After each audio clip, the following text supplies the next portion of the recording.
Entenda o capítulo 1138 de One Piece. A chave para a interpretação é o cristianismo.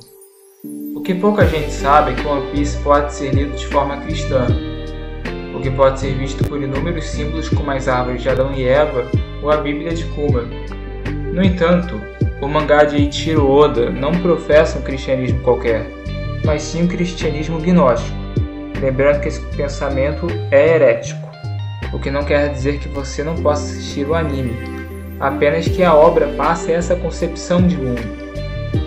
No capítulo 1138 foi revelado, em formato de poesia, a história da humanidade, e o curioso é que ela é dividida em 3 mundos. Na Bíblia, 3 é o número da união entre Deus e o homem, e, para a interpretação cristã gnóstica, é o número que representa os 3 estágios da humanidade. Segundo Joaquim de Fiore, existiam 3 idades, a do Pai, a do Filho e a do Espírito Santo. Na terceira idade, o homem estaria unido a Deus e teríamos um mundo de paz.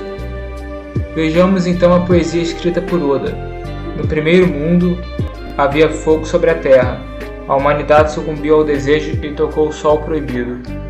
O primeiro verso é claramente uma referência à maçã proibida. Vamos entender.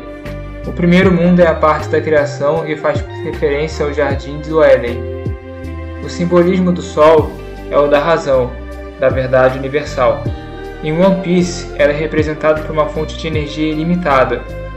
Na interpretação gnóstica, quando Adão come a maçã, ele consegue se aproximar de Deus, porque adquiriu o conhecimento do bem e do mal, e logo a capacidade de entender a verdade. No entanto, da mesma forma, a humanidade teria tido contato com a verdade suprema, a energia infinita, ao Vegapunk ter criado a Mother Flame. A Mother Flame é a utilização dessa energia pela humanidade, o contato dos humanos por meio da gnose com Deus. É como se o Doutor, clara representação de Adão, tivesse buscado conhecer a divindade ao ter feito esse ato. Os escravos fizeram um pedido, e o Deus do Sol apareceu. Claramente é a narração de um pedido dos escravizados pelos 19 reinos para conseguirem a liberdade pela Mother Flame, já que o objetivo de Vegapunk era que essa energia fosse expandida para toda a humanidade gratuitamente. Mas Deus da Terra se enfureceu, e junto da serpente do inferno, envolveu o mundo em morte e escuridão e eles não poderiam se encontrar. Deus da Terra, aqui, se refere ao Demiurgo, aquele que separou o homem da divindade. No caso, para os primeiros gnósticos, essa separação ocorreu pela criação da matéria, que afastou os humanos do espírito. Aqui seria por causa do afastamento do homem da energia infinita por conta de Musamá, que inclusive é provavelmente o Deus da Terra. A serpente do inferno é representada pela Red Line, que cobre o planeta de norte a sul. Ao contrário do que pensam os católicos, os gnósticos veem a serpente como um símbolo de sabedoria, por ter dado a gnose a Adão.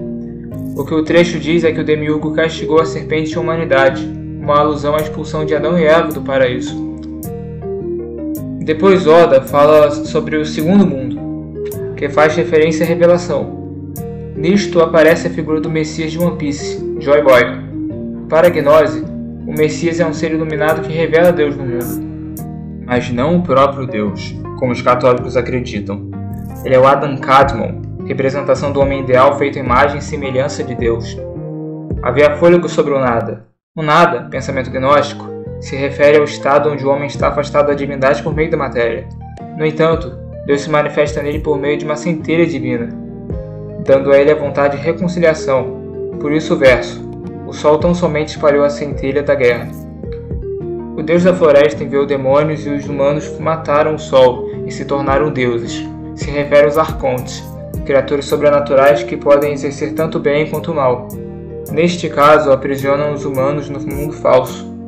E nem preciso dizer que os arcontes são os Goroseis. O povo da meia-lua sonhou e o povo da lua sonhou. É uma referência ao povo de Israel, que festejava a lua nova.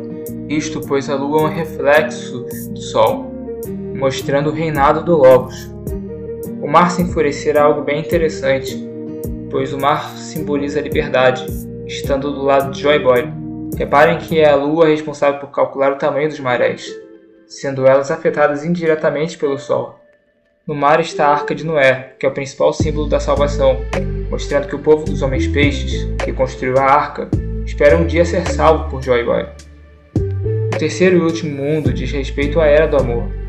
Havia o vazio sobre o caos. O vazio significa um estágio em que o homem busca o autoconhecimento e a verdade gnóstica que está dentro de si. Então, pode-se entender que estava tendo uma guerra e, nela, as pessoas despertaram para encontrar a divindade. Isto é complementado pelo verso seguinte: as sombras inoportunas recordaram o dia da promessa e ouvem a voz da lua fragmentada.